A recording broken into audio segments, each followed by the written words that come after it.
ಪ್ರಮುಖವಾಗಿ ಕಮಲ್ ಹಾಸನ್ ತಮಿಳಿನಿಂದಲೇ ಕನ್ನಡ ಜನ್ಮ ತಾಳಿದ್ದು ಎಂಬ ಹೇಳಿಕೆ ದೊಡ್ಡ ಮಟ್ಟದ ಆಕ್ರೋಶಕ್ಕೆ ಕಾರಣ ಆದರೂ ಕೂಡ ಇಲ್ಲಿ ತನಕ ಕಮಲ್ ಹಾಸನ್ ಕ್ಷಮೆ ಯಾಚನೆ ಮಾಡಲೇ ಇಲ್ಲ.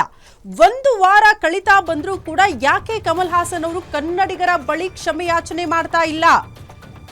ಈಗ ತಮಿಳಿಗರು ಕೂಡ ಕಮಲ್ ಹಾಸನ್ ಅವರ ಸಪೋರ್ಟ್ಗೆ ನಿಂತು ಬಿಟ್ಟಿದ್ದಾರೆ. ಇದು ಗಮನಿಸಬೇಕಾಗಿರುವಂತಹ ವಿಚಾರ. ಕಮಲ್ ಹಾಸನ್ ಧೈರ್ಯದಿಂದ ಸತ್ಯ ಹೇಳಿದ್ದಾರಂತೆ, ಹೀಗಂತ ತಮಿಳಿಗರು ಹೇಳ್ತಿದ್ದಾರೆ. ಅವರು ಕನ್ನಡಿಗರಿಗೆ ಕ್ಷಮಿಸಿ ಅಂತ ಹೇಳಲಿಲ್ಲ, ಕೇಳಕ್ಕೂ ಹೋಗಬಾರದು. ಅವರ ಸಿನಿಮಾ ಕರ್ನಾಟಕದಲ್ಲಿ ನಿಷೇಧಕ್ಕೊಳಗಾಗಬಹುದು. ಆಗ್ಲಿ ಬಿಡಿ, ಸಿನಿಮಾ ಬ್ಯಾನ್ ಮಾಡ್ತೀವಿ ಅಂದ್ರೂ ಕೂಡ ಒಂದ್ ಹೆಜ್ಜೆ ಹಿಂದೆ ಇಡ್ಲಿಲ್ಲ ಕಮಲ್ ಹಾಸನ್. ಸಿನಿಮಾ ರಿಲೀಸ್ ಆಗದಿದ್ರೆ 70 ಕೋಟಿ ಕಳೆದುಕೊಳ್ಳಬಹುದಷ್ಟೇ. ಹಾಗಾಗಿ ಕಮಲ್ ಕನ್ನಡಿಗರ ಬಳಿ ಕ್ಷಮೆಯಾಚನೆ ಮಾಡಲೇ ಇಲ್ಲ. ಕಮಲ್ ಹಾಸನ್ ಕ್ಷಮೆ ಕೇಳಿದ್ರೆ ಪ್ರತಿ ತಮಿಳಿಗರು ಕ್ಷಮೆ ಯಾಚನೆ ಮಾಡದಂತಾಗ್ತಾ ಇತ್ತು. ಇದು ಕೇವಲ ಸಿನಿಮಾ ವಿಚಾರ ಅಲ್ಲ, ತಮಿಳಿಗರ ವಿಚಾರ ಅಂತ ಬರುತ್ತೆ. ಇದು ಹೆಮ್ಮೆ, ಸತ್ಯ ಮತ್ತು ಸ್ವಾಭಿಮಾನದ ಪ್ರಶ್ನೆ ಅನ್ನುವಂತಹ ವಿಚಾರವನ್ನ ಸ್ವತಃ ತಮಿಳಿಗರು ಹಲವು ಪೋಸ್ಟ್ಗಳನ್ನ ಮಾಡಿ ಸೋಷಿಯಲ್ ಮೀಡಿಯಾದಲ್ಲಿ ಅದನ್ನ ಹಾಕ್ತಾ ಇರುವಂತಹ ದೃಶ್ಯಗಳನ್ನ ಕೂಡ ನಾವು ಗಮನಿಸ್ತಾ ಇದ್ವಿ. ಸದ್ಯ ಸೋಷಿಯಲ್ ಮೀಡಿಯಾದಲ್ಲೂ ಕೂಡ ತಮಿಳಿಗರು ಹಾಕ್ತಾ ಇರುವಂತಹ ಪೋಸ್ಟ್ ಸಖತ್ ವೈರಲ್ ಆಗ್ತಾ ಇದೆ. ಆ ಮೂಲಕ ನಟ ಕಮಲ್ ಹಾಸನ್ ಅವರು ಹೇಳಿದ್ದೇ ಕರೆಕ್ಟ್ ಆಗಿದೆ, ಸತ್ಯವನ್ನ ಹೇಳಿದ್ದಾರೆ. ಯಾಕೆ ಸಾರಿ ಕೇಳಬೇಕು, ಯಾಕೆ ಕ್ಷಮೆಯಾಚನೆ ಆಗಬೇಕು? ಕರ್ನಾಟಕದಲ್ಲಿ ಸಿನಿಮಾ ಬ್ಯಾನ್ ಆಗತ್ತಾ? ಆಗ್ಲಿ ಬಿಡಿ. 70 ಕೋಟಿ ನಷ್ಟ ಆಗತ್ತಾ ಸಿನಿಮಾ ರಿಲೀಸ್ ಆಗದಿದ್ರೆ?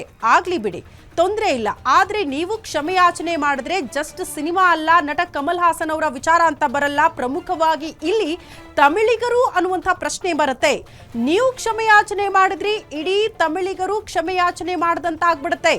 ಹಾಗಾಗಿ ಮಾಡದೇ ಇದ್ರೇನೆ ಒಳ್ಳೆಯದು ಅನ್ನೋ ರೀತಿಯಲ್ಲಿ ಹಲವು ಪೋಸ್ಟ್ಗಳನ್ನ ತಮಿಳಿಗರು ಸೋಷಿಯಲ್ ಮೀಡಿಯಾದಲ್ಲಿ ಹಾಕಿರುವ ವಿಚಾರಗಳನ್ನ ಕೂಡ ನಾವು ಗಮನಿಸ್ತಾ ಇದ್ವಿ. ಇದು ಹೆಮ್ಮೆ ಮತ್ತು ಸತ್ಯ ಸ್ವಾಭಿಮಾನದ ವಿಚಾರ ಅನ್ನೋದನ್ನ ಕೂಡ ಸೋಷಿಯಲ್ ಮೀಡಿಯಾಗಳಲ್ಲಿ ಹಲವರು ಅಂದ್ರೆ ತಮಿಳಿಗರು ಅದನ್ನ ಪ್ರಸ್ತಾಪ ಮಾಡಿರೋದನ್ನ ನಾವು ಗಮನಿಸ್ತಾ ಇದ್ವಿ. ಒಟ್ನಲ್ಲಿ ಕರ್ನಾಟಕದಾದ್ಯಂತ ಕೂಡ ನಟ ಕಮಲ್ ಹಾಸನ್ ಅವರ ಹೇಳಿಕೆಗೆ ಸಂಬಂಧಪಟ್ಟಂತೆ ಆಕ್ರೋಶ ವ್ಯಕ್ತವಾಗ್ತಾ ಇದೆ. ವಿವಿಧ ಕನ್ನಡ ಪರ ಸಂಘಟನೆಯವರು ಆಕ್ರೋಶ ವ್ಯಕ್ತಪಡಿಸಿ ಹೋರಾಟಗಳನ್ನ ಮಾಡ್ತಿದ್ದಾರೆ. ಇವತ್ತು ಮಧ್ಯಾಹ್ನದ ತನಕ ಕಮಲ್ ಹಾಸನ್ ಅವರಿಗೆ ಡೆಡ್ ಲೈನ್ ಅನ್ನ ಕೂಡ ನೀಡಲಾಗಿದೆ. ಅಷ್ಟೊತ್ತಿಗೆ ಕ್ಷಮೆಯಾಚನೆ ಆದ್ರೆ ಸರಿ, ಇಲ್ಲ ಅಂದ್ರೆ ಯಾವುದೇ ಕಾರಣಕ್ಕೂ ಕರ್ನಾಟಕದ ಒಂದೇ ಒಂದು ಥಿಯೇಟರ್ ಅಲ್ಲೂ ಕೂಡ ಅವರ ಸಿನಿಮಾಗಳು ರಿಲೀಸ್ ಆಗಬಾರದು ಅಂತ ಕನ್ನಡ ಪರ ಸಂಘಟನೆಯವರು ಪಟ್ಟು ಹಿಡಿದಿದ್ದಾರೆ, ಎಚ್ಚರಿಕೆಯನ್ನ ಕೂಡ ನೀಡಿದ್ದಾರೆ. ಬಟ್ ಸದ್ಯದ ಬೆಳವಣಿಗೆಯನ್ನ ನೋಡಿದ್ರೆ ಕಮಲ್ ಹಾಸನ್ ಕ್ಷಮೆಯಾಚನೆ ಮಾಡ್ತಾರಾ ಅಂತ ಪ್ರಶ್ನೆ ಬಂದ್ರೆ ಖಂಡಿತ ಮೋಸ್ಟ್ಲಿ ಕ್ಷಮೆಯಾಚನೆ ಡೌಟ್ ಕಮಲ್ ಹಾಸನ್ ಅವರ ಇಂದ.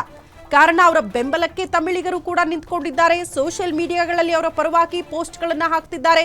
ಜಸ್ಟ್ ಕಮಲ್ ಹಾಸನ್ ಅಲ್ಲ, ಅವ್ರು ಹೇಳಿರುವಂತಹ ವಿಚಾರಗಳು ಬರೋದಿಲ್ಲ. ಇಲ್ಲಿ ನೀವು ಕ್ಷಮೆಯಾಚನೆ ಮಾಡಿದ್ರೆ ಇಡೀ ತಮಿಳಿಗರೇ ಕ್ಷಮೆಯಾಚನೆ ಮಾಡದಂತಾಗುತ್ತೆ. ಹಾಗಾಗಿ ಯಾವುದೇ ಕಾರಣಕ್ಕೂ ಕ್ಷಮೆಯಾಚನೆ ಆಗಬಾರದು.